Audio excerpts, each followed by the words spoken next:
Everyone, thank you for joining us today. Today's Tuesday, June 25th. I will call the 10 a.m. meeting of the Affordable Housing Trust Fund to order. I'm looking for a motion on number 2 for the approval of the agenda. Move approval of the agenda. Is there a second? Second. All those in favor? Aye. So moved. Item number 3, we have an approval for the minutes of the May 21st, 2019 meeting. Move to postpone this to the next meeting. The minutes aren't in the packet. Great. I have a second. Second. All those in favor? Aye. Great. Move to the next meeting. Thank you, Megan. Item number 4, public comments. Do we have any? We have a significant group of the public here. Thank you all for attending. Does anybody have any comments unrelated to the reason that you're here? Hearing none, we'll close public comments.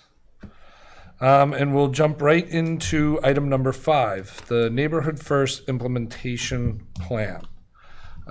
Today we, as I mentioned, have a significant number of the general public and applicants for the Neighborhood First Subcommittee. I believe we have 7 applicants in the seasonal resident category and 7 applicants in the year-round category. We'll be hearing comments from those that are here to who have made applications. And then we will move towards voting on those. Tucker has been managing the receipt of the applications for us. They are in the packets, hopefully had an opportunity to review. And we'll jump right into it. We have a significant number of people here. We have a lot to cover. We would like to hear from everyone. If you can touch base on, with some level of brevity on your application and your interest and background for coming to the committee. We do appreciate, the volunteerism of the effort to tackle this major issue. Tucker? Thank you, Brian. I think a few people may have rung in on the line, and you might want to check and see who we've got. Hi, do we have members on the phone? Yes. Yes, Darcy. Yep. Great, Darcy Volpe is here. Thank you, Darcy. Anthony Colella is here. One more time? Anthony Colella. Thank you, Anthony.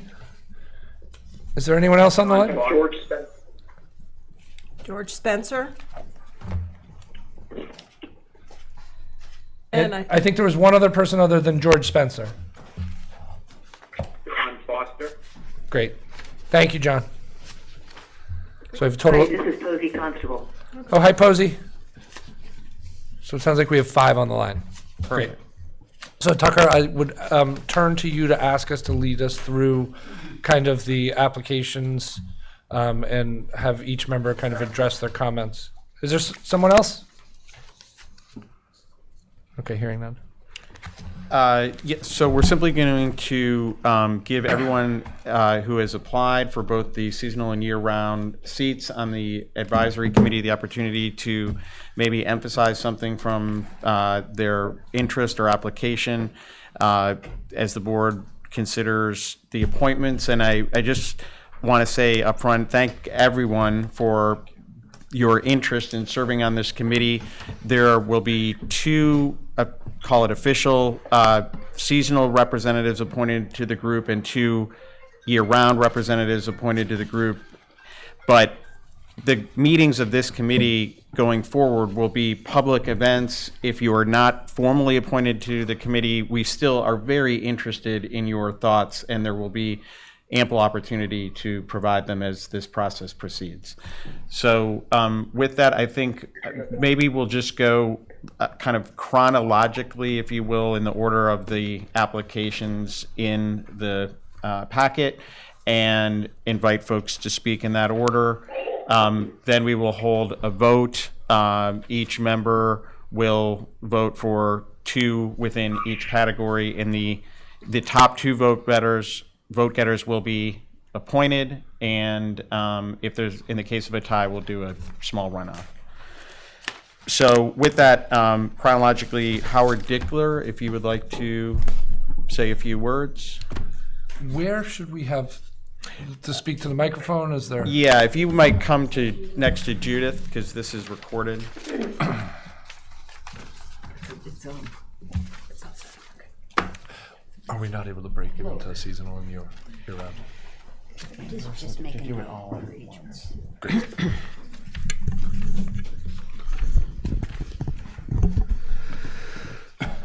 Good morning. My name is Howard Dickler. I've been coming to Nantucket most of my adult life.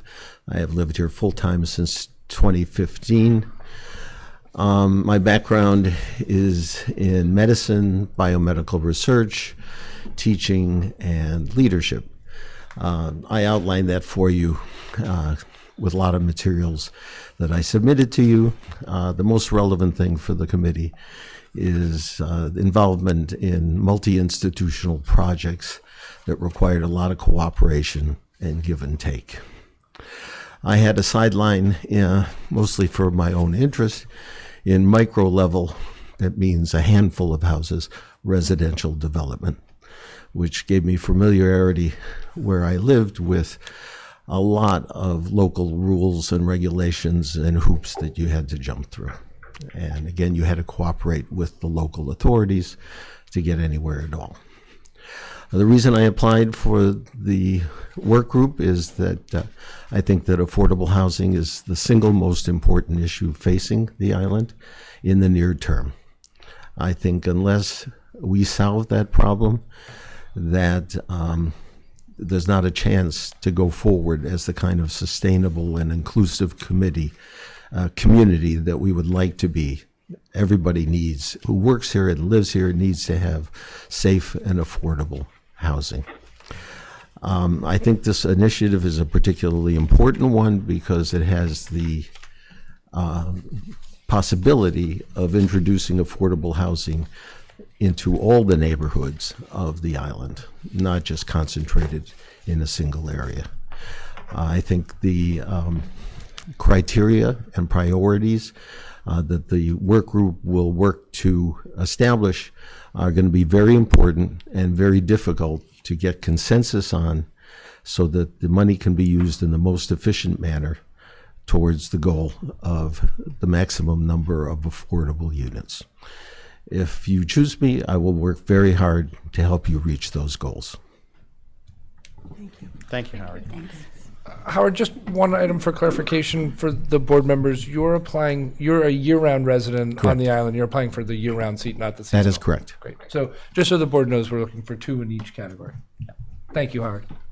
So next would be John Foster, who I believe is on the phone. Hi, John, can you hear us? Yes, I can hear you well. Can you hear me? We can. Great. Well, I'm sorry not to be there, but thank you for accommodating me and others by telephone. By way of quick background, I've been a year-round visitor with my family to Nantucket since 1969. My parents owned a home for many years, and my wife and I and our children purchased a home several years ago. I think over the last, 45 or so years, I've developed a really great sense of what makes Nantucket special, and also a good sense of a not insignificant number of challenges as the island has grown and diversified. By way of quick background, in my career, I've been a finance executive for some 3 decades in New York City. And I think importantly, relative to what we're talking about today, I have sat or continue to sit on 27 corporate boards. And I've been appointed by 3 of our governors here in New York to be a trustee of our state utility, the New York Power Authority. So I think I know pretty well how to work cooperatively with a board to try to get things done that at times are challenging. And needless to say, housing is an issue with many challenges on Nantucket.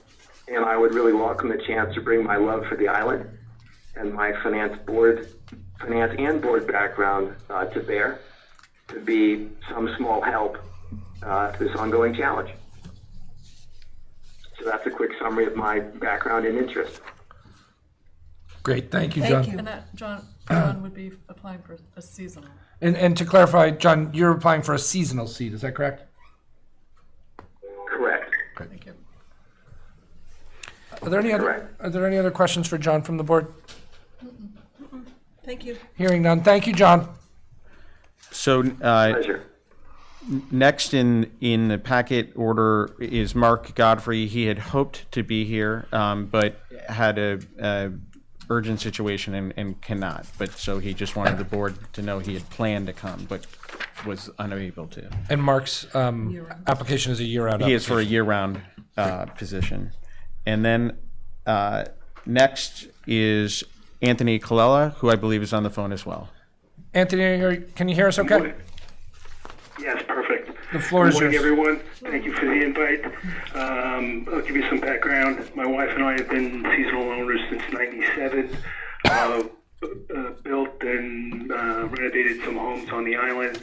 My business is real estate management. We represent over 100 buildings in the city of New York, and about 25% of the buildings are affordable housing under the Mitchell-Lama HPD program. Also, we do some HUD work. So I have some experience in maintaining affordable housing in New York City. The issue I have is we all know the need for affordable housing, but my concern is controlled growth, that the need to build this affordable housing in a controlled process so Nantucket's infrastructure can handle it. And that's what my major concern is, that we don't build these cluster homes all over the place, and we can't live there anymore. Thank you. Thank you, Anthony. Yes, and so Great, thank you. Next will be Peter Hoey. And so Anthony was a seasonal seat, and Peter coming to the mic is a year-round seat. Correct. Great. Peter, I'm sensitive to last name pronunciations because mine is awkward. Is it? It's like Joey, but with an H. There we go. Okay, thank you. And many times I've said that. Good morning, everyone. Good morning. I think you all have my CV, and I thought I'd just hit some highlights of that are from education, my professional career, and my service in the nonprofit world that are most relevant. But by way of background, my wife Linda and I, after renting here in the 1980s, bought our home in Tom Nevers in 1990 and lived there until last September when we moved a little bit closer to town. So we've been full-time residents since 2001. My education is an undergraduate degree in civil engineering. I took courses leading to a master's in business administration at three different... Thank you very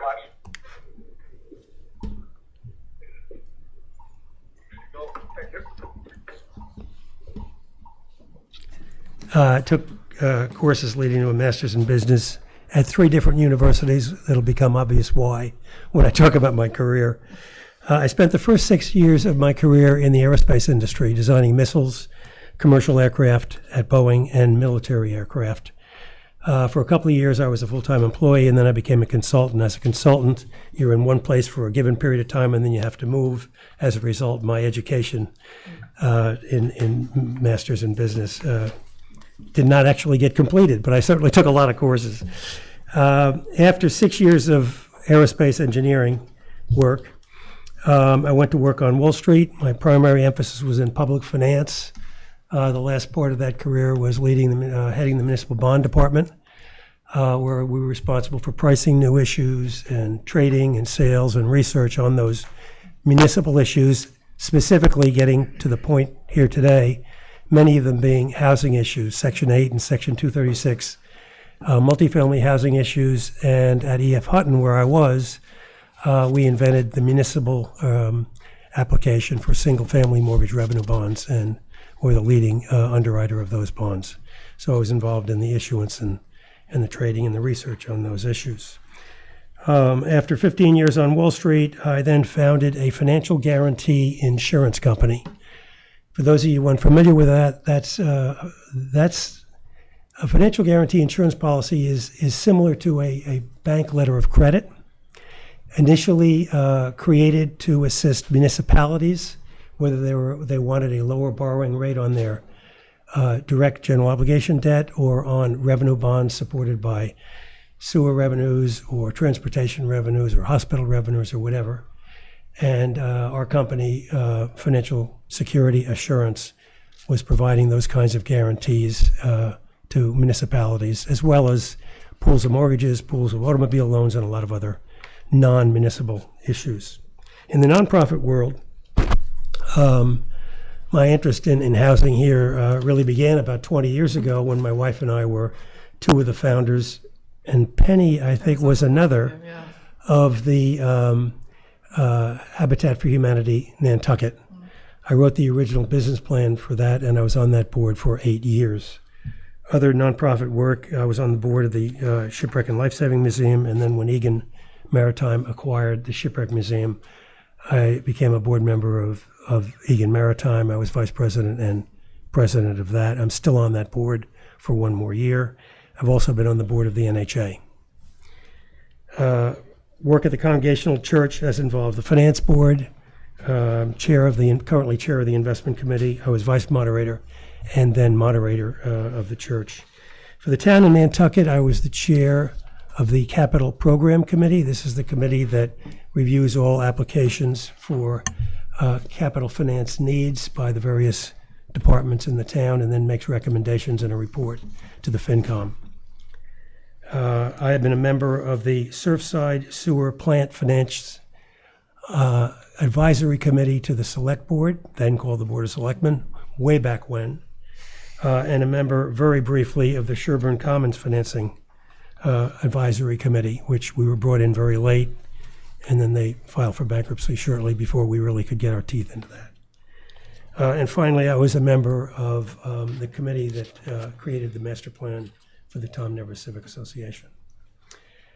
I feel very strongly about housing on this island. I think it is essential, given the price of real estate on this island. We need to find solutions like this for our workforce, and I would look forward to working with the Affordable Housing Trust Fund if you elect me.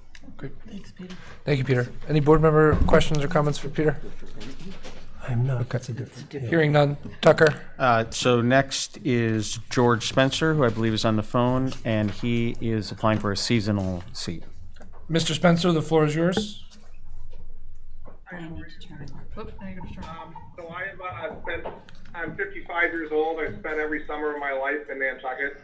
My family has maintained a summer residence up there since the 1860s. I currently maintain a house at 3 Sherburne Way up on the cliff. I'm not happy about kind of the way that Nantucket's been run for the last 20 or 30 years, and I'm kind of using this as an opportunity to throw my hat in the ring. I've spent a decent chunk of time this winter working on understanding the broader growth issue in Nantucket and kind of what it means and what housing is. I think that the tax policy is a big part of the problem. I went to Amherst College. I graduated in Amherst in 1985. I went to business school at Dartmouth, which I graduated from in 1990, and I've been a venture capitalist since then, both with large institutional funds, and now I currently have my own fund. I've been on over 45 corporate boards, 5 of them public boards during that tenure, and I've created, tens of thousands of jobs and, returned a lot of money to my investors. So anyway, I've got a long-term commitment to the island. I spend probably 6 or 7 weeks a summer up there, and I'm very interested in getting involved. So, and I've got contact. I've been very involved in a number of institutions in the island for a long time, as is my family. So anyway, I'll just leave it at that. Thank you, George. Any questions from the board? Nope. Hearing none. Tucker, we'll move to the next applicant. Thank you. Joe Plandowski, a year-round resident.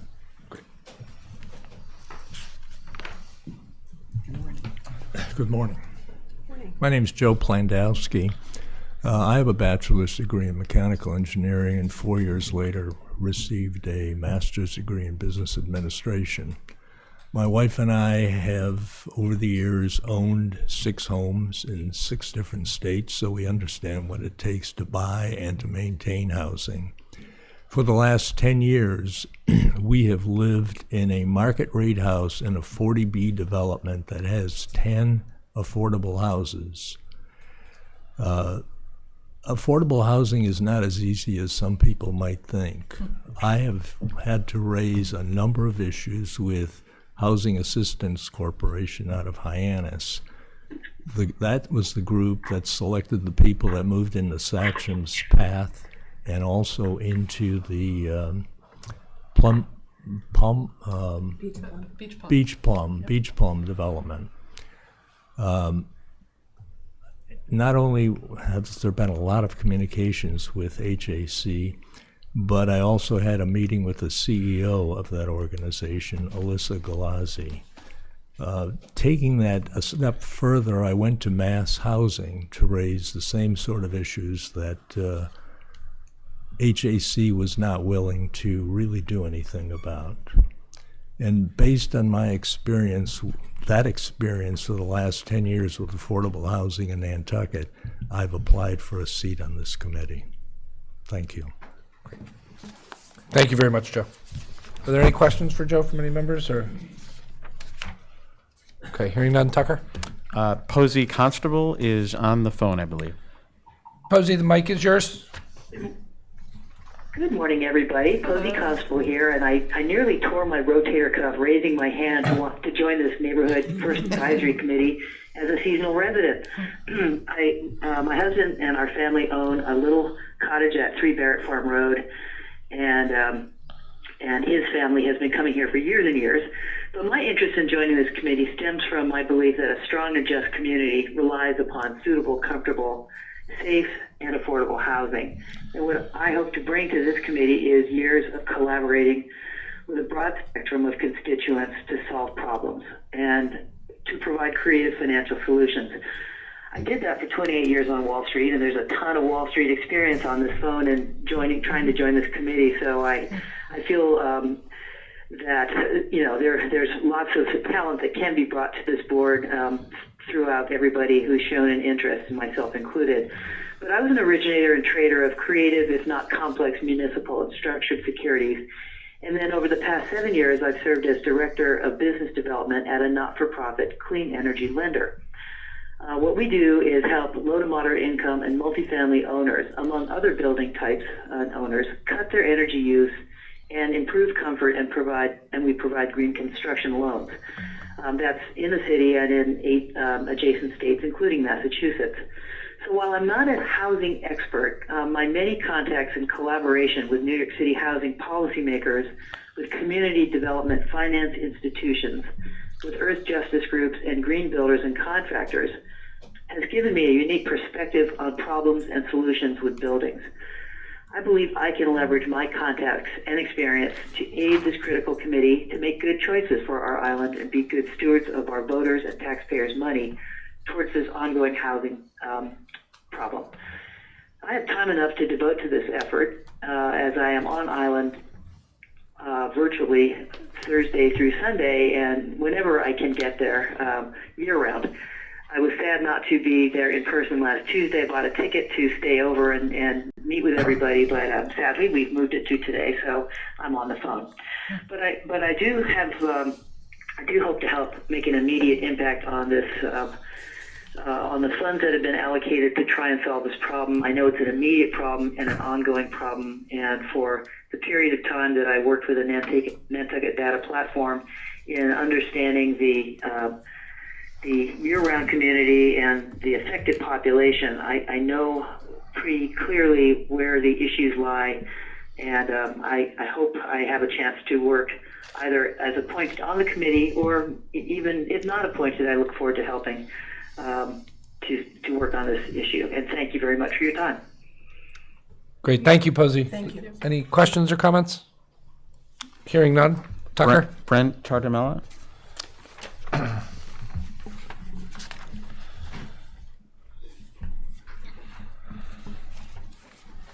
Good morning, everybody. Thank you for letting me the opportunity to chat with you all this morning. Brevity is key, so I've got 4 points that I'll bring up and highlight for you. I'm applying for the year-round position. I've been here since 2004 and as a very active member of the community. I think my main interest in joining stem from a couple of points. One is we've seen too many great people come and go because they have had to leave and haven't had the choice or create the opportunity to stay due to financial and housing situations. I think the other item is, and being in the new world that I am from real estate, seeing all the substandard living conditions that are currently in existence out there, and if there's a way to help solve those unhealthy spots, it would be terrific. And then just seeing the future of the island grow. And I think from what we've heard from town meeting and being here in the community not only needs us for the future and the opportunity of Nantucket, but the current people who are here are really asking for it. From a committee perspective, I have 3 decades of committee work, both in a paid position in my previous world of hospitality, but also as a volunteer in many of the local nonprofits, and then as a chair as an Nantucket Lighthouse School Board. And I understand the advisory role of a committee, and also the hyper collaboration that's needed and the systems and structures and communication that go along with that. And then the unique perspective that I think personally I bring is that I was an employee in employee housing. I was also an employer responsible for over 100 seasonal housing situations, as well as about 30 full-time year-round housing situations that I was responsible for overseeing. And now I'm a renter. And I made a career change about 3 years ago, and I'm now in the real estate world, so I'm on the ground and I have the up-to-date knowledge or availability to get zoning, and I'm kind of in it on a daily basis and from a hyper-local perspective. And I'm just happy to augment the great work that you all are doing. So thank you very much. Thank you. Great, thank you, Brent. Seeing no follow-up questions, Tucker? Philip Bloom, and I don't think we heard. Is Philip here? He no? is not. And not on the phone. Okay. Linda Williams.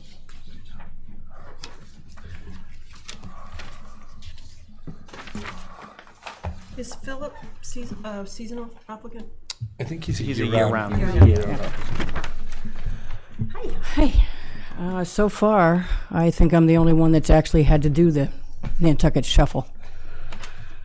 Oh yeah, you and I came at the same time. Yeah.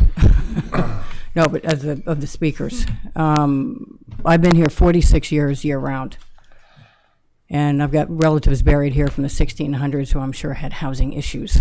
But I did have the benefit of being able to buy my own lot in 1982, and we built our own house in 1983, which I'm still in. But it's been a struggle, and I know the struggles of a lot of the people I came here with who've had to leave because they couldn't continue to afford to stay here. They didn't have secure year-round housing. As you know, I was a member of this Affordable Housing Trust Fund from the very beginning, held it together through all kinds of changes, and 10 years, and I finally got off, and Penny has taken my place, and she'll be an excellent member.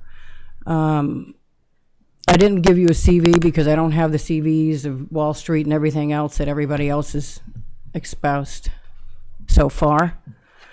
My CV includes 46 years of volunteer on multiple, over 24, maybe 36 committees in the town, CAP program with Peter, HDC, Planning Board, Traffic Safety, CPC, which I'm still on, and the Housing Authority, which I'm on with Penny. So I have an innate understanding of the problems with affordable housing. I've been in the affordable housing venue for over 20 years as a volunteer committee member of various things dealing with housing. And I'd like to continue. I served my time. We got the trust to this point. I think it's doing well. It's got goals and objectives. It's got a plan. It's great. I was, to be blunt, opposed to the 20 million in any form. And I was very clear with Toby about that when he brought it up the first time, and he kept soliciting my support. I couldn't give him the support for the 20 million at the time because there was no plan. And I was very concerned about the loosey-goosey nature of the actual warrant article. There was no clear understanding of where it was supposed to go, how it was supposed to happen, who was going to monitor it, was it going to the selectmen like the CPC funding has to go, and anything over 100,000 has to go from the trust. I'm glad to see that this committee has formed a subcommittee to set up those goals and objectives and parameters, and I think that's absolutely essential. I'd still like to be involved with that part of creating the plan, because I was so adamant that there was no plan, and I'm glad there is going to be a plan. But I have that boots on the ground understanding of what it means to not have secure housing, and I did that for almost the same amount of time Penny did before we got our own homes. And we could afford to get them because in those days we bought in areas who wanted to live in the Badlands. Now everybody wants to live in the Badlands. It's on my license plate. So I'd like to continue with the housing and developing the plan and seeing this through to the end competently. Thank you. I think this is the first meeting that we've had since Linda has stepped down from the board, and I would like to say thank you for all of the years of service to this board here and now. So thank you, Linda.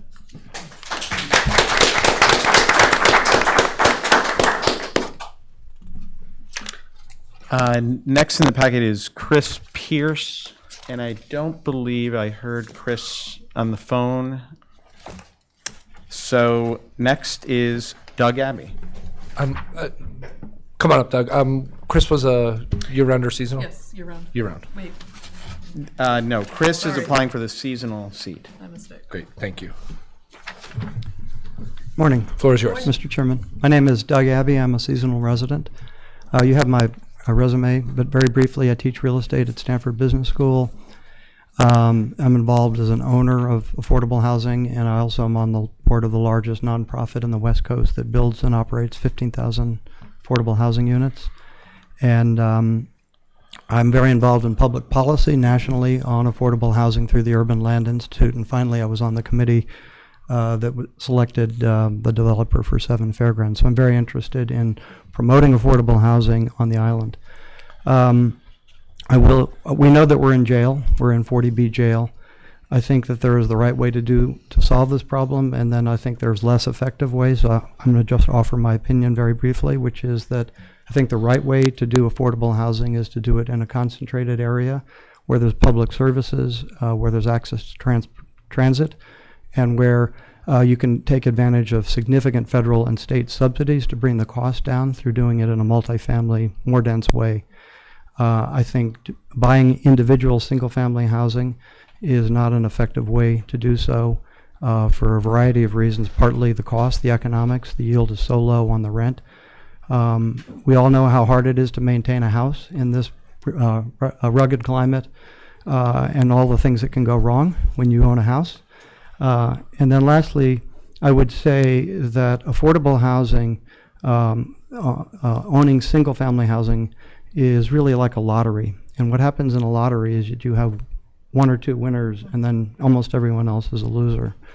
And 1 or 2 people, a handful of people get the benefit of the massive amount of subsidies, but there's a much more efficient way to deliver affordable housing. So I would be I'm happy, whether selected or not, to be available to bring my expertise to the table on building it, and I have a pretty strong view of where it should be built, and so I think at least everybody knows my point of view. Thank you very much for your consideration. Thank you, Mr. Abbey. Any follow-up questions? Hearing none. Tucker?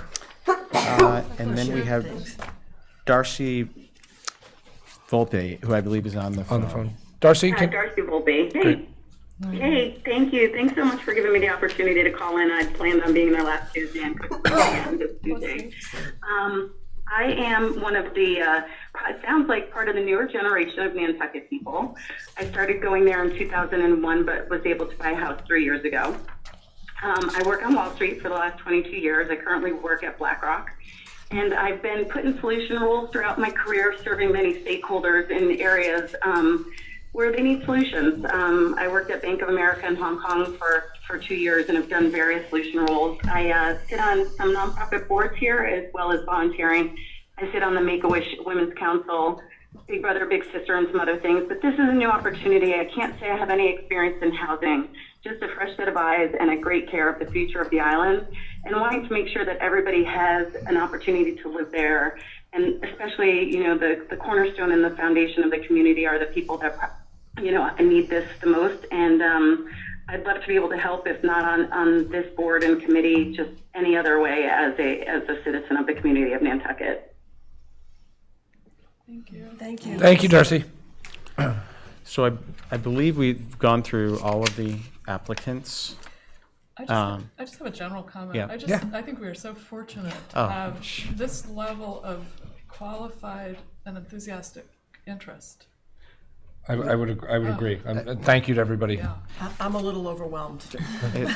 I don't envy the decision you have to make. No, I attended the select board meeting the other night when they were making the committee appointments, and a difficult decision for the select board was, I think, 9 applicants for 6 seats. So here we are with 14 folks for 4. And again, we'd like to thank everybody who has raised their hand. The quality of applicants is just absolutely stellar. So we're going to hand out now the ballots for both seasonal, and they're organized by seasonal and year-round. And each member is asked to circle 2 names under each category. And we've got them all named.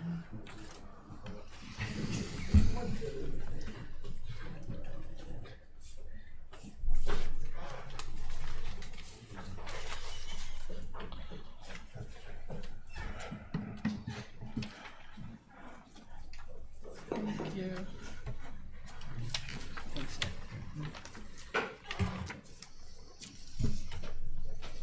This is your seasonal balance. So it's year-round 2 there. Okay. You know, Susan? Yeah. Thank you. 2 on each. Do you want to make any comments about availability or conflict and the town's conflict policy? Everyone, I can comment about conflict. Does everyone also go through that? Okay, great. Thank you.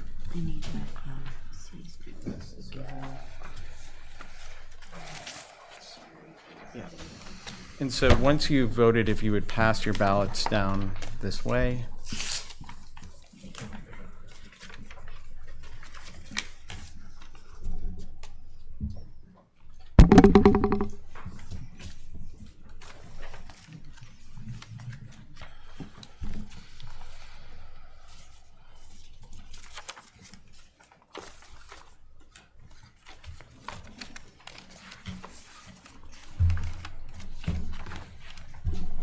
While everyone's voting, this is Brooke Moore. I just want to say thank you to everyone who has indicated a willingness to help us regardless of whether they're appointed to this committee or not. We will be posting meetings and hopefully recording them as well so that people can observe from home or attend. Just the level of expertise and us being able to draw on that is such an opportunity for this trust. I speak for myself in terms of knowing what I don't know and knowing where we need help, and we really appreciate it.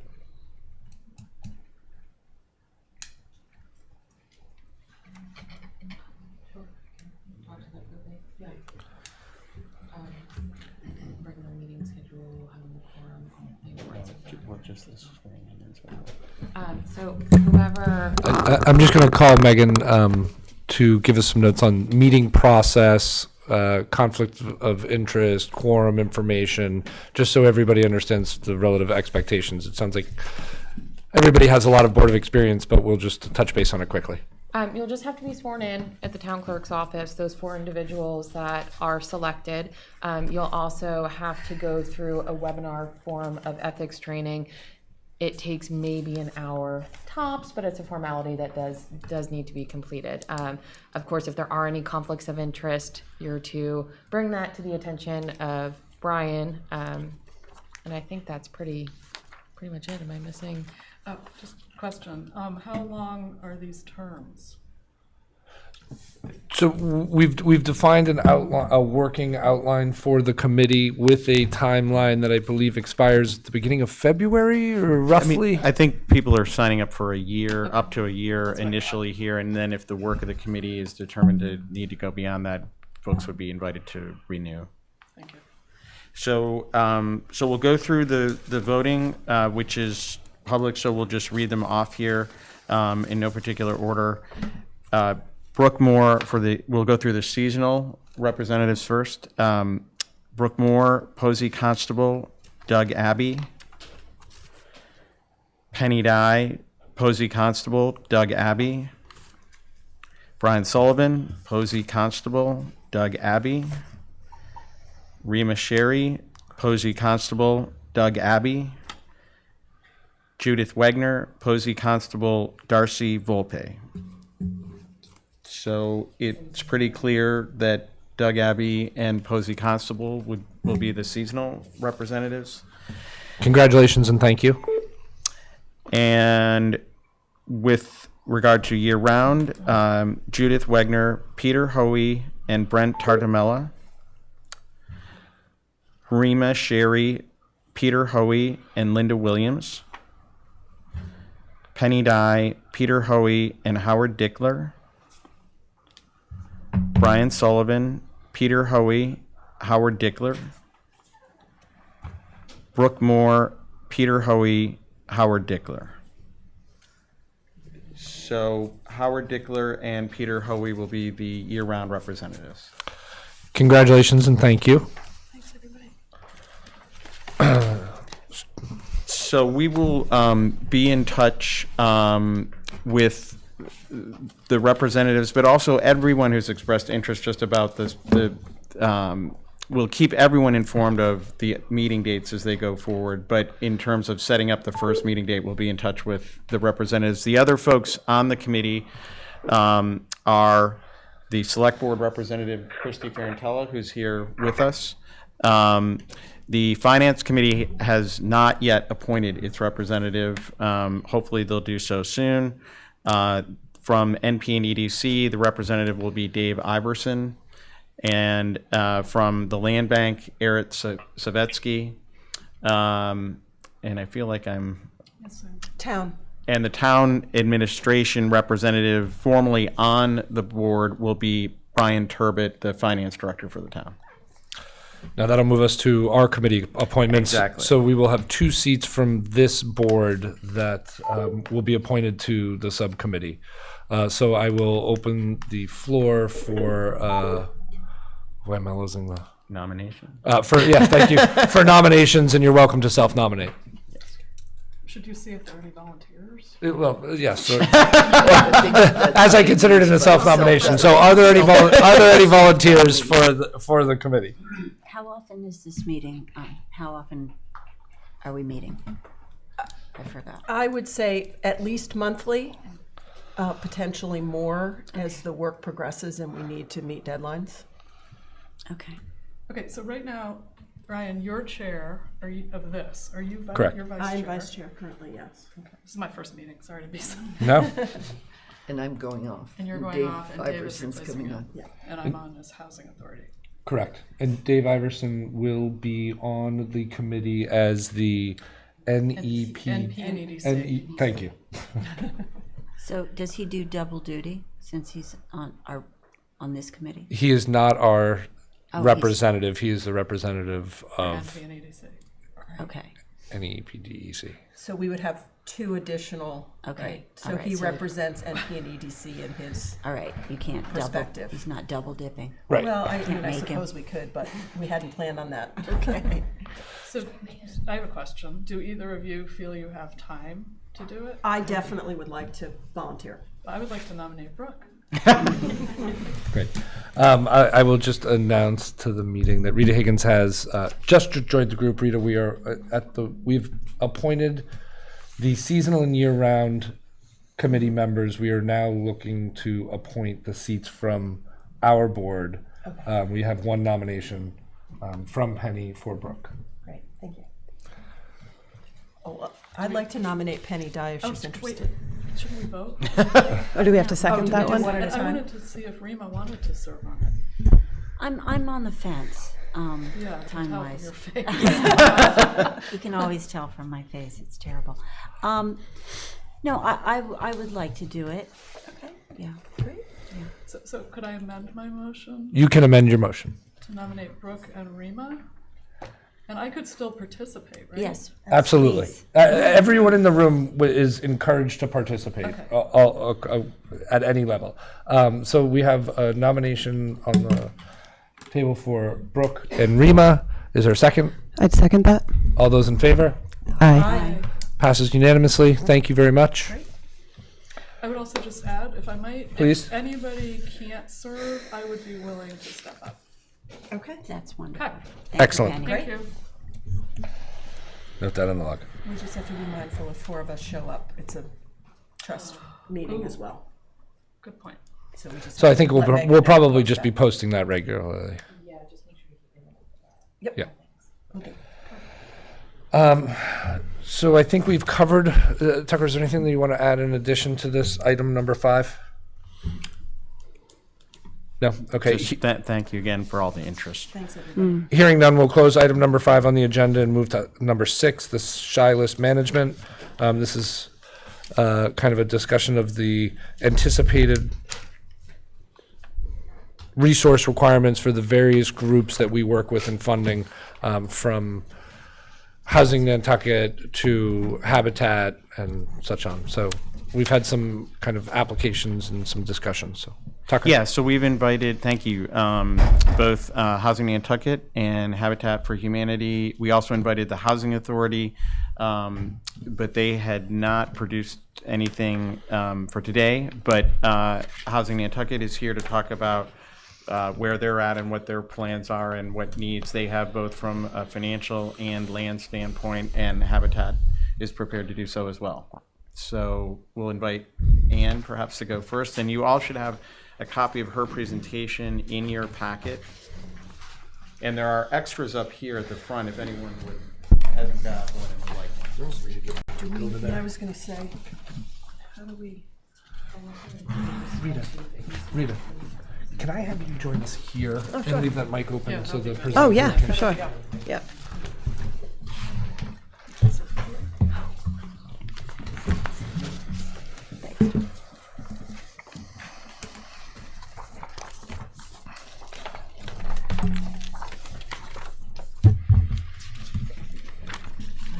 Hello.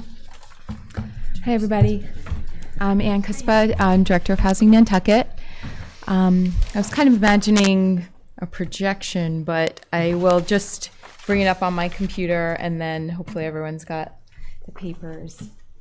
They can go along with me. Just sorry, give me a minute here, please. Oh, sure. Yes. Thanks, Judith. Good. Go low tech. All right, so the title is Working Together to Meet the Challenge. I think we all know that the challenge is quite vast, and in order to address the challenge effectively, we all need to work together to do that. And we are really happy for this opportunity to be able to speak with you so that we can all get on the same page. And if you see, anything that you'd like to suggest as far as our 5-year plan, then we'd really appreciate that feedback from you. So first slide is our vision. We envision Nantucket as a place where all residents have access to decent housing that meets their needs. For those of you who are unfamiliar with what we do, our business model is more of a scattered site approach. So we have housing in various neighborhoods around the island. We have 37 units at this time, and 1 under construction on Tacoma Way, which you have helped us with, and we really appreciate that. We've gotten our final inspection there, and the HDC inspection is scheduled, so that should be online very, very soon.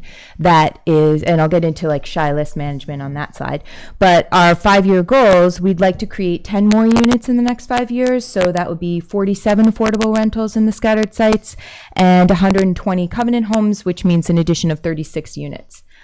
So 36 covenant homes. Covenant homes do not increase density, and our rental units also comply with density. So we've got the next slide is 10 units in 5 years. How are we going to do this? 18 Tacoma Way.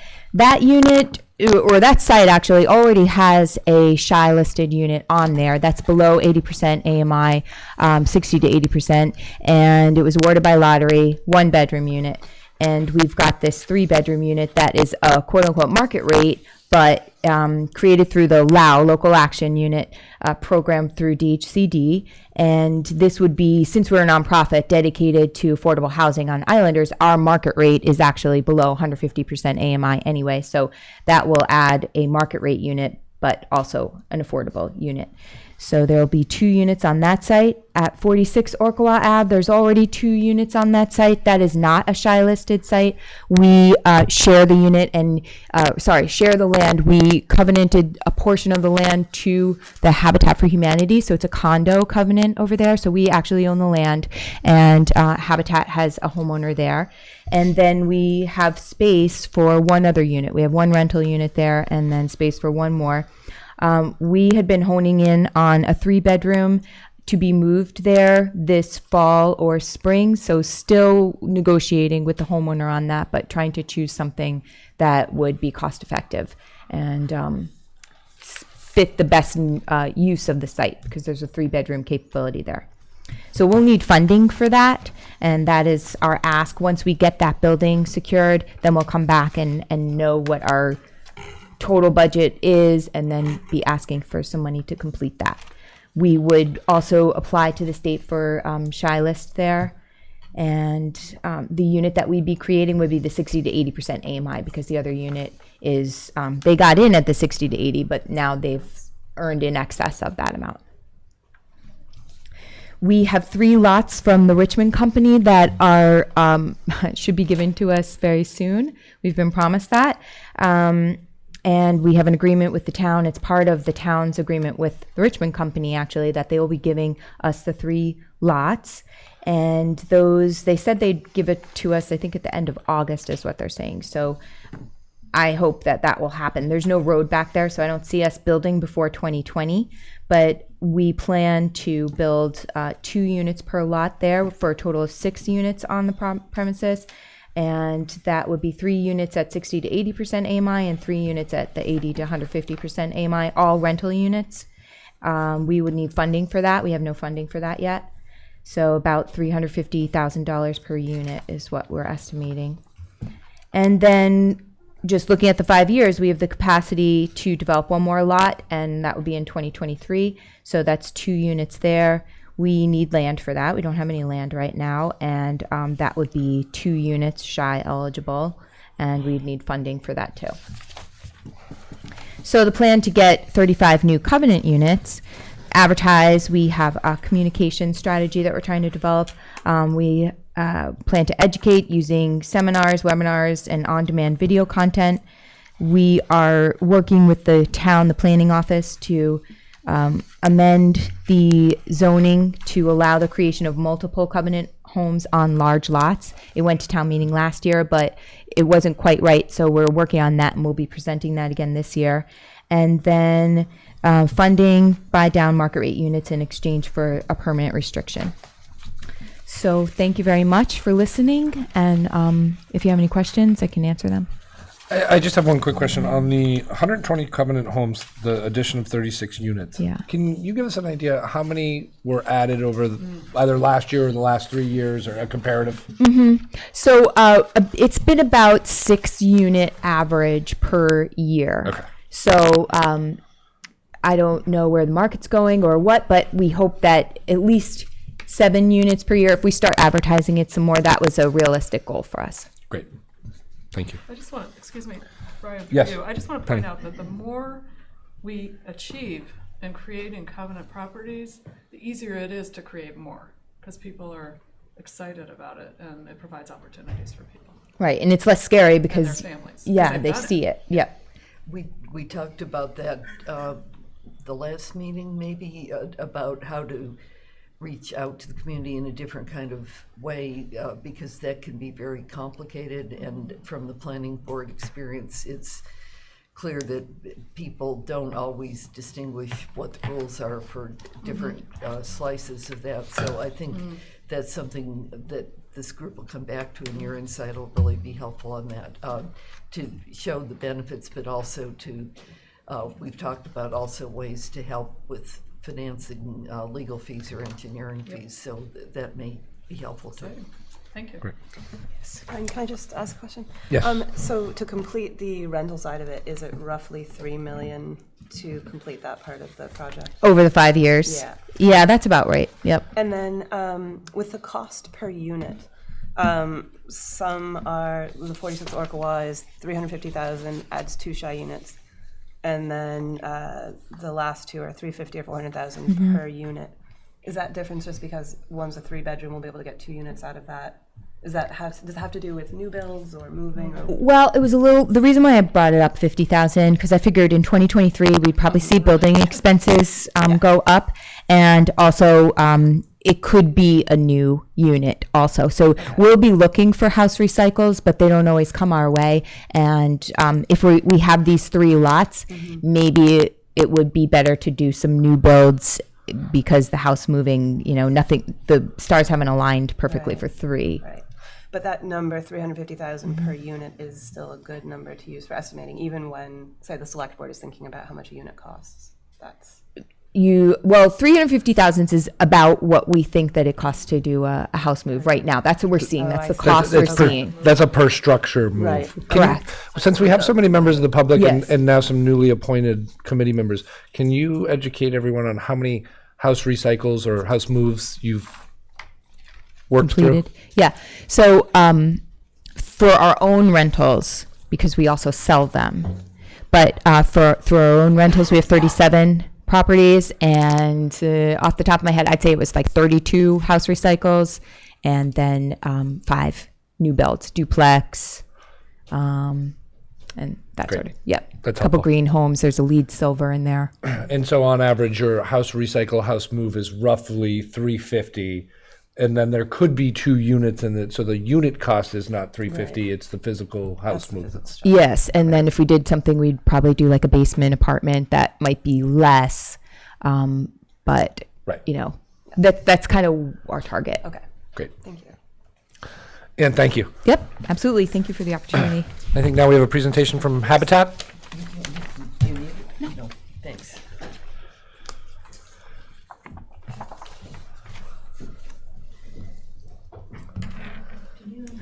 Hi, everybody.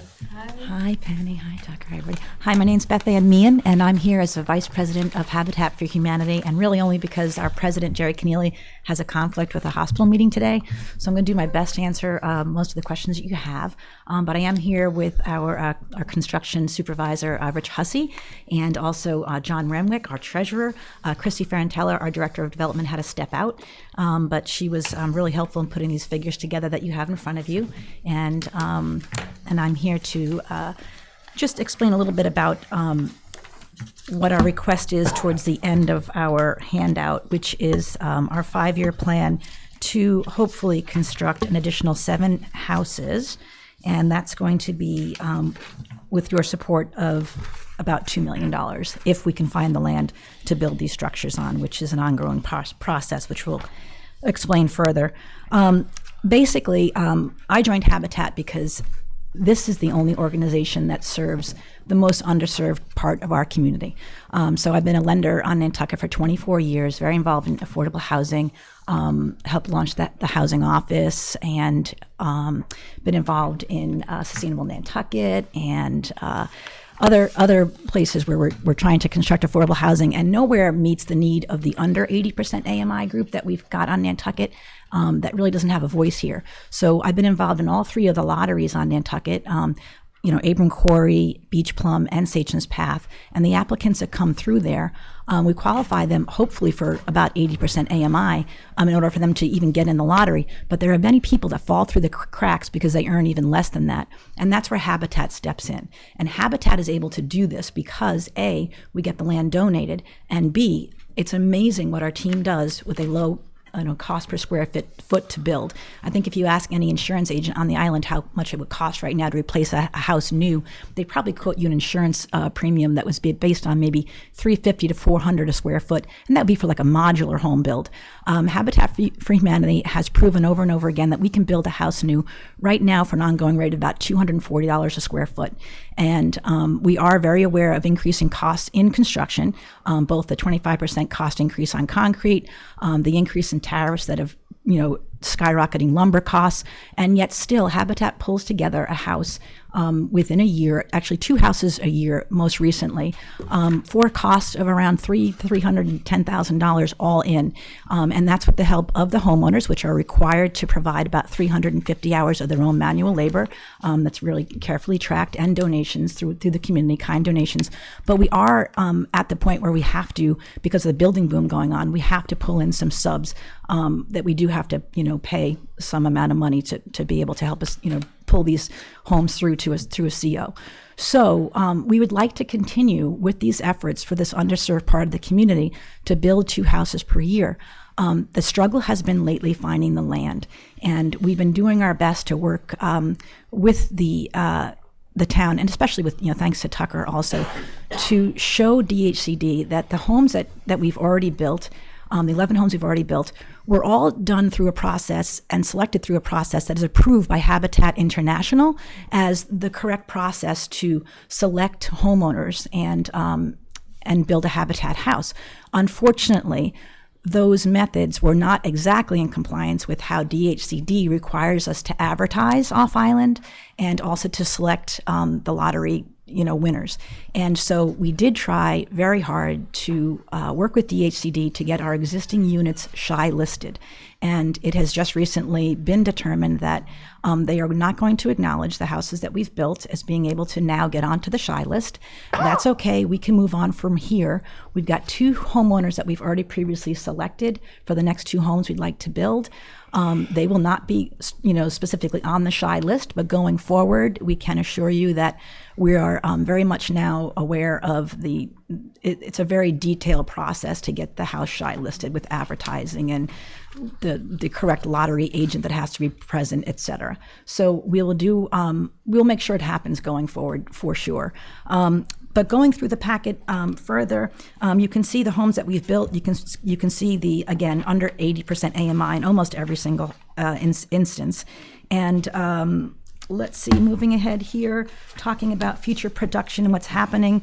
We've got Benjamin Drive that we are working with the Nantucket Housing Authority right now. They have a green space piece of property on their land that they have offered to us to build 1 to 2 Habitat homes on. This would be great. As Mr. Abbey said earlier, we're talking about an area that's within town water, town sewer, public transportation, and other things that, quite honestly, people who are below 80% AMI looking for alternatives to owning their own vehicle, public transportation, being able to walk to, the stores and the schools. These things are important for this income bracket. And so we think that this area would be ideal. And it's, we're moving forward with trying to work with not just Housing Authority, but also the Housing Nantucket, because they own one of the homes on Benjamin Drive that we would need to have an easement granted to us to get access to that rear lot. So we're working on that right now, hopeful that might come through maybe this year, and we can continue to get these 2 people that had been on the wait list patiently into homes there. And then moving on to Waite Drive. So these lots have been not transferred over to Habitat yet. I know that Board of Selectmen, and I give them credit for this, really did make us try very hard to get our existing unit SHI listed. We did our best. We will now be returning to the Board of Selectmen to let them know what our efforts were and let them know that we were not successful as we had hoped. We did try, but now we are very hopeful that they will release these other lots to us so that we can continue to hold future lotteries for applicants that will become SHI listed. And then we will continue with the really successful, process we've had in place so far, that Habitat is able to pull off 2 houses per year for a really low cost build. I mean, you guys were talking about earlier, house moves being in the range of $300,000. We're talking about new builds around the same cost. And sometimes for lot specific tight areas, you have to go with a new build and not wait for a house move. Sometimes building new really is more cost effective than rehabbing a house. So we're anxious to get going on that, to continue to serve these very, very low income folks on Nantucket. We realize that we're a small piece of the puzzle here for affecting change for affordable housing on Nantucket, but I see it firsthand that we are really a very important part of that effort. And we appreciate your continued support as we continue to nail down our open spots to build on. And we look forward to getting more of the word out to the community that Habitat is here. We are hoping for a great, larger turnout at some of our lotteries coming up. And I think it's important for us to keep moving forward because some of the other affordable, housing options that are tied up right now, like Fairgrounds and, Surfside Crossing, Richmond looks like it's finally getting a head start. But people have been waiting a long time to get a roof over their heads. And we're hopeful with your support that Habitat can continue meeting at least 2 houses per year over the next 5 years. Great. Thank you, Beth Ann. Yeah, sure. Any board questions, Penny? Sorry, I have a question on the current unspent grants. Yes. Are those just into the future, or are there deadlines for spending those funds? We don't have specific deadlines that I'm aware of. What happens is we have to go back and present to places like CHIP, like what the progress is. Actually, and maybe I might want to digress to Ken, who's from CPC. There have been instances in the past where CPC has sort of recalled funds that were unused in the past. So it's not, you might be able to speak to that better than I can, Ken, when in an instance where we have not used the funds that the CPC has granted. I know you give some flexibility, but then within reason, you have to say, no, we need those funds back to put back in the pool. They can only be used on the terms of the original grant that was made, and then so they can't be allocated over to a different project. There is not a timeline with respect to when they have to be spent, but they can only be used in connection with the specific project that was requested. And if they aren't used and can't be used for that project, then they are returned and put back into the same category for reallocation at a future town meeting. Yeah, and it would probably impact the ability of an organization to apply for future CPC funding, for instance, if there are funds that have not yet been used. Well, the thing Maybe. is that, we look at each application and we look at the history with respect to the organization in the context of making an award with respect to a particular grant in that year's cycle. Thank you.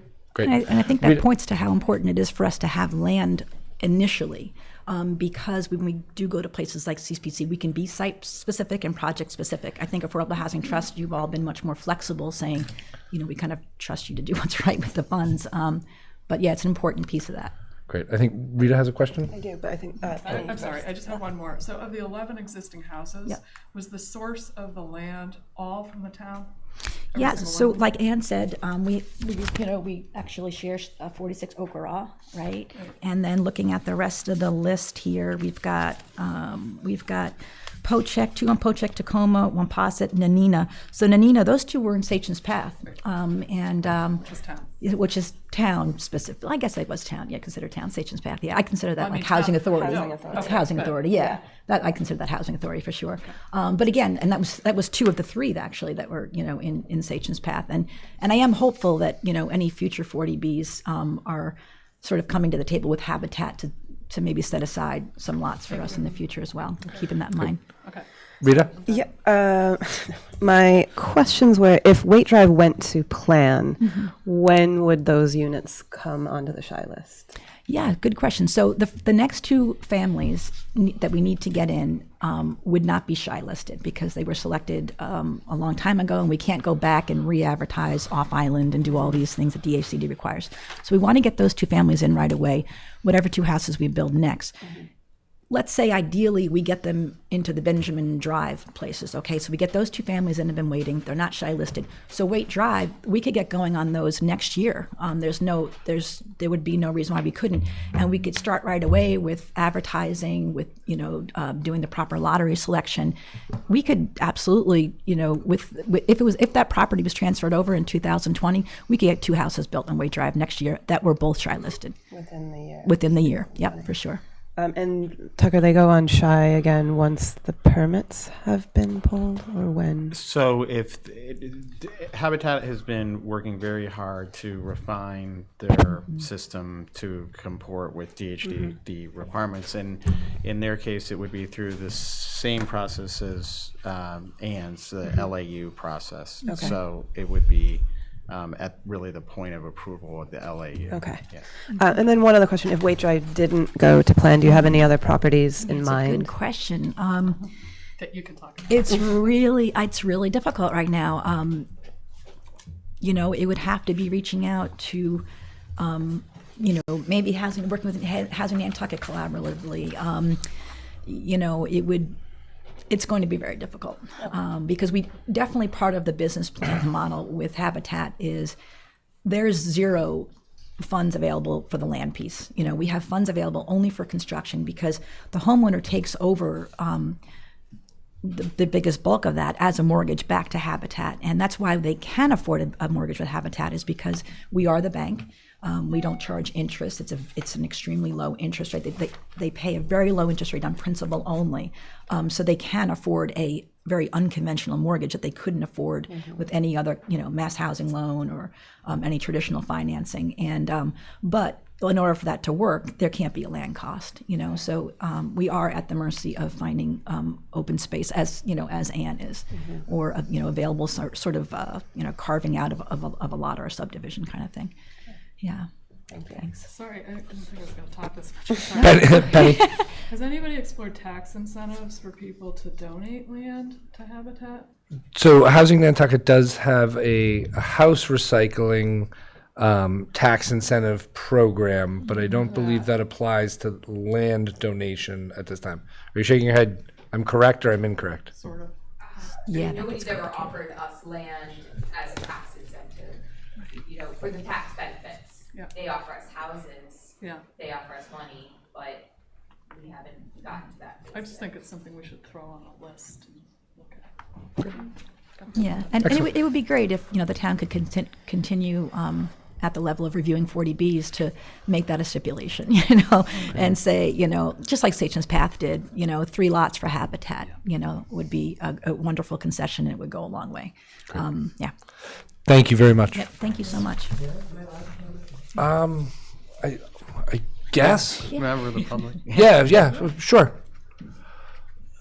Actually, Peter, we need you to come to the mic. Come to a mic, yeah. And just identify yourself. Thank you again. Thank you, Beth. Thanks, Madame. This may not come as a surprise. I've made these comments at public meetings. I've written letters to the editor. Land is the problem. And it's been a burr under my saddle for 20 years because, as I mentioned before, I wrote the original business plan for Habitat for Humanity Nantucket, and it was 8 houses in 5 years. We failed miserably. We failed miserably probably because we weren't aggressive enough in pushing. The only way to get land in those days was from the town, and any land they had was going to the housing authority. So we were getting crumbs. We got 1 lot in 5 or 6 years. Doug or anyone else here might correct me on this, but I think generally if you're building, forget multifamily housing, if you're building residential housing, I think generally across the United States, if you're a developer or a nonprofit and you're developing single-family homes, somewhere between 25 and 50% of your cost is land. On Nantucket, you tell me, Sally, but it's probably 50 to 60% is land, okay? There have been various estimates as to the fact that 50% of this island is in trust, as much as 60%, but I think that includes the town-owned properties. Let's call it 50%. And it's owned by the Land Bank, the Conservation Foundation, the Audubon Society, Sconset Trust. Those are the 4 big ones. So 50, and that's wonderful. And when they created the land bank 35 years, 40 years ago, that was very important, open spaces. We now have a housing crisis on this island.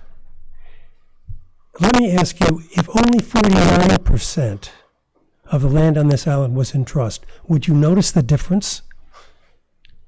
Why can't we ask those entities, those 4 entities, individually or collectively, contribute 1%? And the answer is, oh no, the land bank, they're not allowed to do that. Well, when they needed soccer fields, they found a way on Nobodere Farm Road to go to Boston and get approval for the land to be donated for the soccer fields. Let's not assume that that's impossible for those entities to donate land for this crisis that we have on this island. Fortunately, I think Tucker mentioned earlier, we have Eric on the subcommittee, so this is Yes. a great topic to work through as we have that opportunity. So I'll get off my soapbox. Here, thank you. Yeah, yes. Before you go. I'm on the planning board, and Tucker's staffing, I'm chairing a work group on open space zoning, in which we've got all the players with the big land holdings to talk about why we need to worry about affordable housing. So we've been doing conversations. We met twice, we're meeting monthly, and maybe we should put you on the list at some point to get to chat with that community. But we understand there are issues in why they have reluctance, but we're trying to see if, for example, your point about 1%, are there pieces of what they own that could be shaved off, that kind of thing. So I just want you to know that, Tucker, are we set up to distribute minutes or anything like that to people who may be interested yet? We've met twice, I guess. Yeah, I think we're scheduled to meet again July 3rd, and certainly can keep you in the loop on that, and the meetings are posted. Great. Thank you. But you're right, and we're trying to get going, and we've set ourselves, the idea here was to try to see if we can come up with some game plan before the due date for next spring town meeting. So I hope you'll have a chance to advocate. Wonderful. In those settings too. Thank you. Thanks, Judith. Thank you, Peter. Howard, did you have a comment you'd like to make?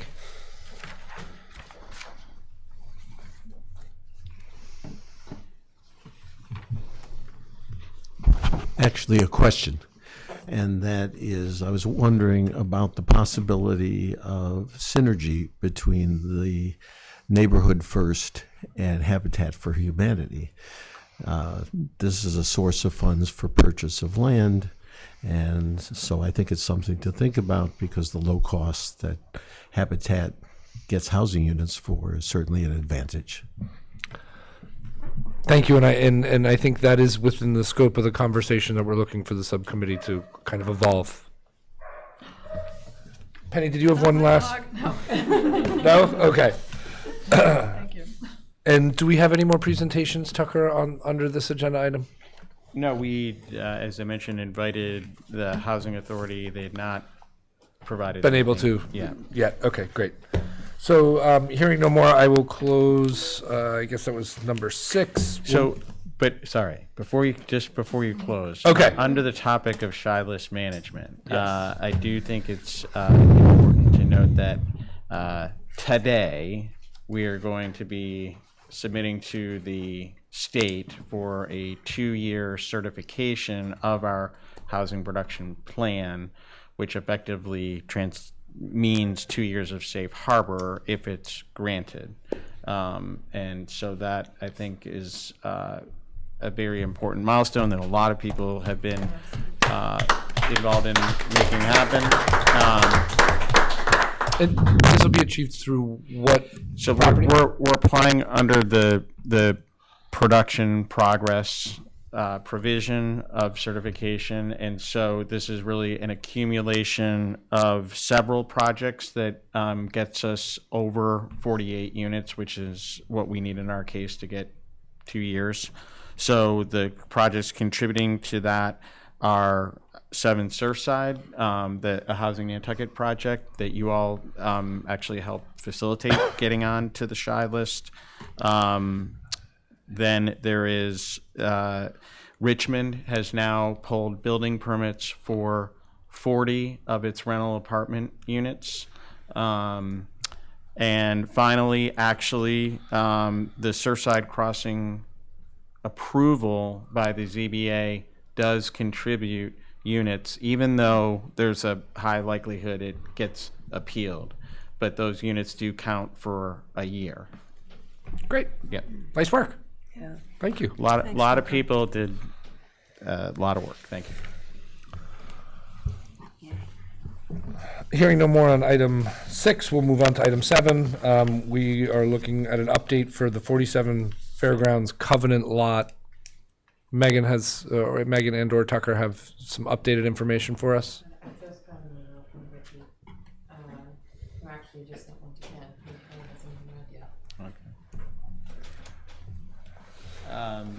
So the short summary is that the land court needs to take some action on this. As you all know, it's taken quite a while to do that. They had required some further authorization from the town, which they have now received. And Paul Santos, the engineer working on this release, is going to, I guess they need to do a little surveying further to set some corners, and it sounds like shortly the land court should have what it needs to issue its approval, and then more or less Clear title, so then we can exactly. choose to dispose. So Penny, just to update you if you're not familiar, this is a covenant lot that will be available. Yep, I am actually Great. familiar. So closing that update, we'll move on to item number 8. This conversation carries over from a previous meeting, the concept being a way to, as Judith mentioned earlier, help fund and walk people through the process in a covenant lot program. We're going to be working with Ann at Housing Nantucket, who has a very robust covenant lot program in place, to come back to our next meeting and bring a proposal to this group on what something like that might look like. So. And just to clarify, the idea here is that we're trying to figure out what the barriers to covenant lot creation are. And we hypothesize that upfront cost for homeowners to do the engineering, surveying, and the legal work to create a covenant lot may be a barrier. They don't have the cash up front to do so. So we're going to investigate a funding program so that if a person has a lot and they want to take some capital out of their home, we would front the money for the lot creation with repayment on sale is sort of the idea we have, the tentative idea we have for the program now. And so Ann's already planning to reach out to people who are potential covenant lot creators or properties that are available for covenant lots, and then being able to create and market this program to facilitate that, to help Housing Nantucket reach their goal of 36 new covenant lots in the next 5 years. So. And the quick numbers being, you have 70 approved families to purchase covenant properties, yet there are only less than one handful on the market available for purchase. So if we can help take that 7 number and move it to something more significant, then maybe we can work through that demand list a little faster. So through your marketing and education. So look forward over the course of the next 4 weeks getting together and working through that. Closing that, we move to down payment assistance number 9. I'm going to pass to Tucker. To present this, can you manage it? Okay. Excuse me for just a minute. Yeah, so this is you'll recall that the last meeting we talked about creating a down payment assistance program, really an extension in a way of the closing cost assistance program that we have going. I had spoken with Laura Schufeld and others about some, what other programs are out there that she feels are well done, and she pointed to this Wellfleet example. So that's all, in your packet to review. There are a number of decisions I think that we really need to think about as we potentially implement a down payment assistance program here.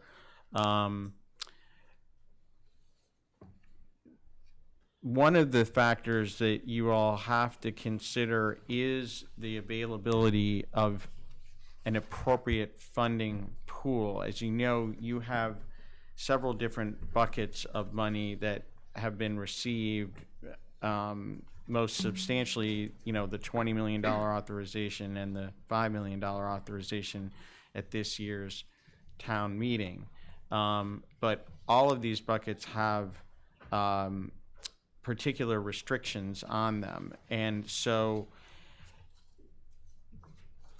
in creating this program, for example, funding from the CPC is restricted to projects that serve AMI levels of 100% or less. And so therefore, if we're talking about, serving those constituents, then we have a larger bucket of money from which we could fund a program like that. But if we're talking about, well, there are folks at the covenant level, 150 level, or even above that we want to serve, then it's going to get a little tricky as far as where that funding comes from today. That really, what I will term the unrestricted funding that you have is fairly limited, and we're going to get into some of that actually during the executive session. Does anyone have any questions or comments in terms of, either the desirability of a down payment?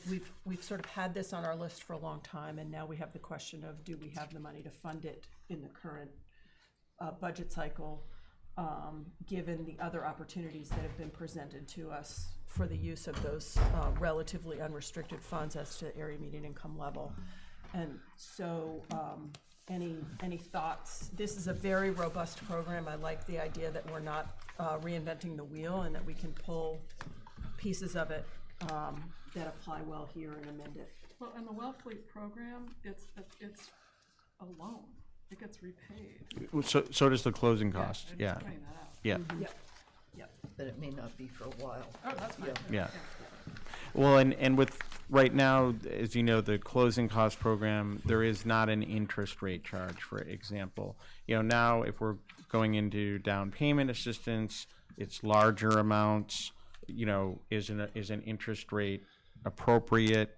Beth Ann had to go, but she had brought up to me before this meeting about the idea of, is there a program that could be done that helps income qualified folks, say at the 150 level or 175 level, acquire a market rate home with no restriction on the sale price of that home. That's that's something to talk about. Perhaps something to talk about. Yeah. Do you want me to continue? Please. Anyone else have anything? I just have a question. Does Wellfleet also have a closing cost assistance? It's one and the same. Yeah. Oh, it's all wrapped in the same. Yeah, Oh, right. and that's one thing I think it would be great if we were to adopt one, to have one-stop shopping like that. Mm-hmm. Rena? Yeah, I think that if we expand our closing costs program into a down payment assistance, we wouldn't have that much work to do. We'd have decisions on the amount, the top amount, and whether or not we want an interest rate. But I would hesitate to apply this to market rate units unless they were going to be creating covenants to go along with them.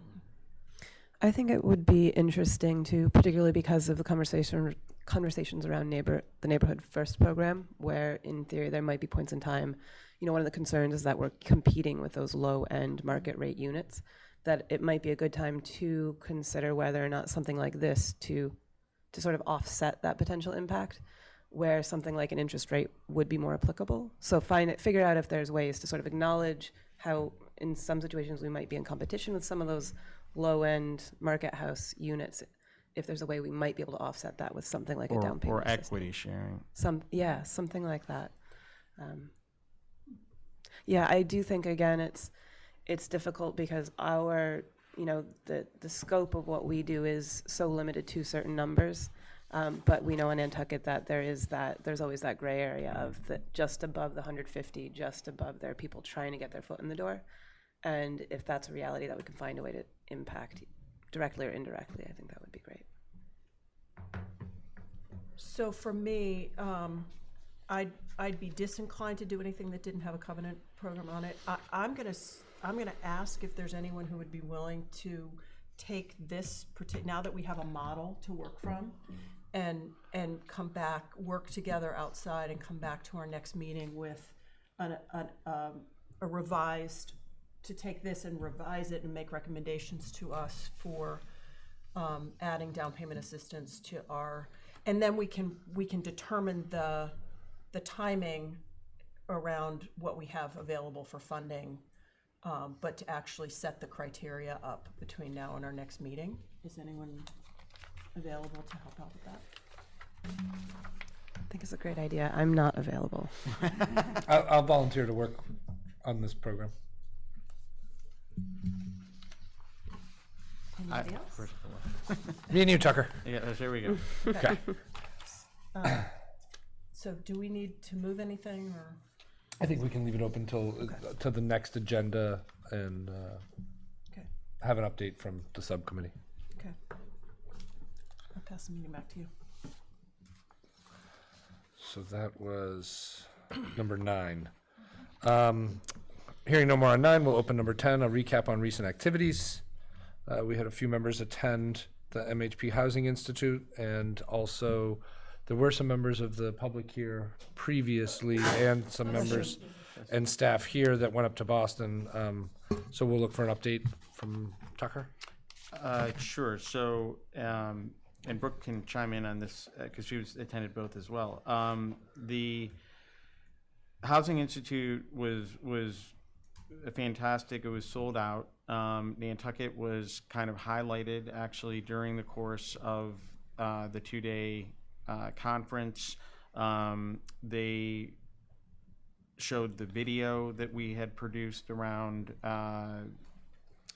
ripple effect here to the entire conference. I think that maybe the main thing to note is they had I felt an exceptional national speaker, Dr. Tiffany Manuel, whose company is called The Case Made, and it's about, as you might guess, making the case for whatever your particular cause is. Although I think she particularly is doing a fair amount of work around the housing issue and cares very much about it.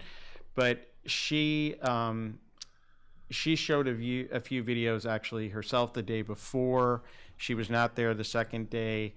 I sent her a note afterward, shared our video with her, but said, was really impressed with what you did and would love to get you out to Nantucket at some point. And she wrote back and she's kind of got a schedule of flying around the country and the world all the time, but she said, I'd love to come at some point. So I just kind of putting it out there that I think she could potentially be a great person to come for kind of a multi-purpose, day and a half, working with the trust itself, as well as maybe doing some public, she's a tremendous public speaker, but some public speaking or public events around a housing forum or that type of thing. So I, don't have a particular proposal to make around that at the moment, but I just wanted to plant that seed.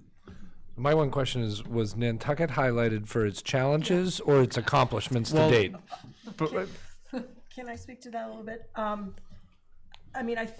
think everywhere we go when we talk about the median home price on Nantucket, people are stunned. It happened at the State House. It happens at MHP every year.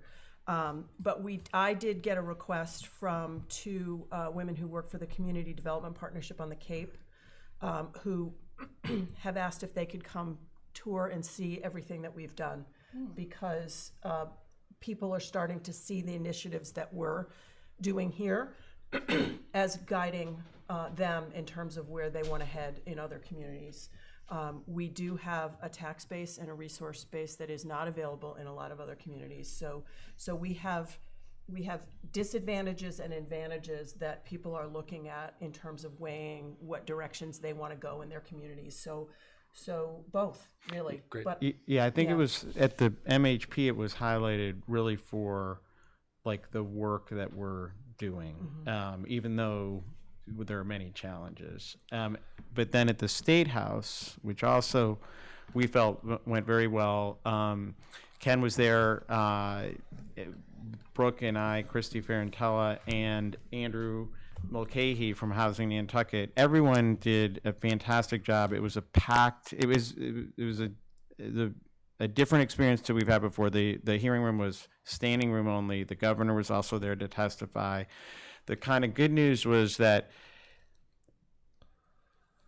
the Joint Committee on Revenue was taking up transfer fee bills of all different types. And so while we were kind of like the lone voice before, and partly because it was part of the strategy and trying to fly under the radar, but the cat was out of the bag last year. And so this year it was, I think, very good that even the governor was there proposing essentially a transfer fee to support budget initiatives he has. So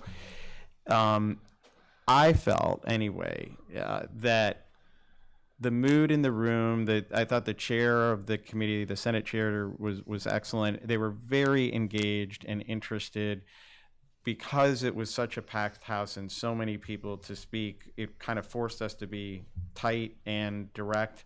And I felt the testimony was very effective. And it felt like something is going to happen, like whether it's our bill or now there is a statewide version of our bill, something in the transfer fee area is going to happen in relation to housing is the feeling that I got. There's still a long way to go and who knows. But I describe it as, it felt like the dam broke. And Ken, please. Ken. Like Tucker. Ken Bogran, the real estate specialist for the town. Like Tucker, this is the fourth time that he and I were up there presenting the same bill. And it was actually the first time that I felt that they really listened to us. And they actually understood that what we put forward made sense. And what we were doing was, we were one of the few people that comes before revenue and doesn't ask for money, but ask for permission to solve our own problems. Tucker will refer to the comment that Dylan Fernandez received afterwards, because I thought it was really incredible. And why don't you quote those words? Oh, thank you. Well, so, Dylan had sent some text to the group as we were driving back, just saying, hey, great job. And I've been getting some good feedback. And one of the colleagues of his on the committee texted him later that afternoon during discussion saying, your group clearly made an impact. Folks are now referring to it as the Nantucketization of the Commonwealth. So while there's mixed benefit to that, our message got across, and I would say one committee member also had a transfer fee proposal of her own for her community. One of her communities that she testified on behalf of. They used the phrase compelling with regard to our testimony. So I think, Dylan had advised us that we might need to tell the committee what a transfer fee is, because it was a new committee makeup. By the time we got to the table, they had heard from at least 4 or 5 other panels about transfer fees. So the train is on the tracks for sure. So it's good news. Recognize Penny? Yeah, quick question. Was MAR, did they testify? I think it was such a packed day and we got the opportunity, the governor testified, mayors were there, and Dylan pulled us up, the courtesy they extend other members. So we kind of got it to go, even though it was 2 hours and 45 minutes in, we kind of got to go early. Yep. And so I think the MAR likely did testify later in the day, but at that point, I think it's like a small voice shouting at a big wave. Just for clarification, MAR is the Massachusetts Association of Realtors, who have been fighting any transfer taxes. Right. Thank you. Great, thank you, Penny. And Ken did deliver his excellent line of being a realtor and the MAR not Does not speaking speak for me. us. Yes. Yeah. Thank you, Ken. Okay, hearing no more on 10, we'll get a quick update on some ongoing items. Number 11, first item, yes, I am cognitive of the time, just so everybody's aware, we do have an executive session. We are going to try and leave by noon, so we'll move quickly through these updates. Fire station. I don't think, yeah, I mean, I guess the thing to mention is the folks who did the design concept evaluation for us are actually here this week. So going to have the opportunity to speak with them. They're obviously interested in what might come next. Right. And share with them anecdotal feedback from the community after the proposal went, Exactly. and kind of, great. Yep. Excellent, thank you. Data platform, Rima or Brooke? I had a text from Caroline Frey yesterday that the survey is now closed and they're tabulating the data from the ongoing work. And she said their data team's very excited to produce a report for us in September. And they doubled the number of results that were filled out that they had hoped, or was it near? They broke 1,000, I think? They must have broken 1,000. Their target was 400 respondents, and they were approaching 1,000 a couple weeks ago. So, so very, very good. I think we're going to get some good stuff. Excellent. Short-term rental tax, well, this is an item still up in the air because we don't know what it's going to generate yet until we get through a full season. But then the question becomes, this is as requested by the finance director, we work as an ongoing budget item reoccurring from the town for management. I think for their July meeting, we're going to want to have a dedicated discussion to a beginning discussion to be continued at the August meeting, but of what we might want our budget request to look like for this coming year, because FinCom and the finance department start assembling that with town administration in August. Great. Yeah. So we'll look forward to you kind of starting us off and then basing some of the presentations we saw today. And excellent. Thank you. Finishing number 11. Are there any board comments? Rima? I'd like Penny to take that position. What? I have From earlier. Sorry. Yeah. On neighborhood first. On neighborhood first, if she's. Are you sure? Yes. Yes. Well, I would be willing to do it. I'm excited to be able to do it. So, Great. do we need a vote or something? We I probably. nominate Penny. Great. Is there a second to the Second. nomination? All those in favor? Aye. Okay. Thank you very much. Thank you. Right. I'm so glad I didn't volunteer to rewrite that. May I before you? But I just wanted to make two comments, and one, I want to thank Judith for her service on the board while you have been here, and this will be your last meeting, but we're looking forward to continuing our work with you as the planning board chair, and coming to potential zoning opportunities and such. And I know that all the time you've spent here has been helpful as you look at all of those things, and I thank you for the commitment and work. Well, my comment was to thank you folks, because That's why I wanted to get to you first. You're an inspiring group to work with. I would just update you very briefly to say that we had quite a good planning session, kind of working session for the planning board Monday night, and talked about meeting quarterly to take up broader issues, such as starting with the master plan, comprehensive plan, and starting seriously to work on town meeting articles to be proposed. So in just even listening today, some of the covenant nuances about the covenant, or we've also had, I think there's not agreement within the board, but how secondary dwellings are treated in certain respects. I'm hoping that there may be some opportunities with coming out of this open space working group. But it's been a privilege to work with all of you. I've learned a lot, and I know Dave is interested and will do a very good job, but I'll miss you guys, so thank you. Thanks. Thank you, Judith. And as we thank Judith for her previous work, I'd like to thank Penny for coming on board and joining us and in active participation in the first meeting, and looking forward to all the fun stuff we're going to work on. Pretty excited. Any other board commentary? Hearing none, I'm going to ask Megan to lead me through this again as we move from regular session into. I think, So we'll ask members of the public to depart, because we're going to enter executive session. I think you, Make the motion to close open session, enter executive session, I will make- return to open session. I will make a motion to close regular session. And we'll take a roll. Oh, Second. I have a second from Rima, and I'll take a roll call vote starting with Judith. aye. Aye. Aye. Please state your name. Judith Wagner. Penny Dye, aye. Rita, aye. Brooke, aye. Brian Sullivan, aye. Rima Sherry, aye. Great, thank you. Okay, I am going to. Megan,